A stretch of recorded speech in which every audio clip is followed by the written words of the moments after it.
এই রকম তসবিহ দানা এইটা এইভাবে ছিঁড়ে পায়ের নিচে নেবেন। কেন? এইটার মাধ্যমে মুহাম্মদ সাল্লাল্লাহু আলাইহি ওয়াসাল্লামকে অপমান করা হয়। আব্দুল্লাহ বিন মাসউদ রাদিয়াল্লাহু তাআলা আনহু একদিন মসজিদে ঢুকলেন। মসজিদে ঢুকে দেখছেন কিছু মানুষ পাথরের দানা জমা করে তাসবিহ গুনতেছে।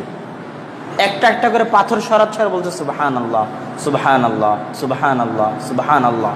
একসাথে 100টা পাথর গুনে নিয়েছে এক জায়গাতে, আর ওখান থেকে সুবহানাল্লাহ সুবহানাল্লাহ বলে একটা একটা করে সরাচ্ছে।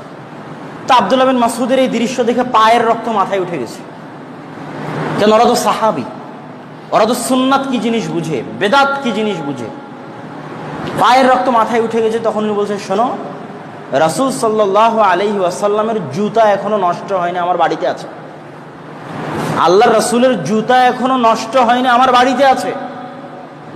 আর এত দ্রুত তোমরা বেদাতের মধ্যে চলে গেলে,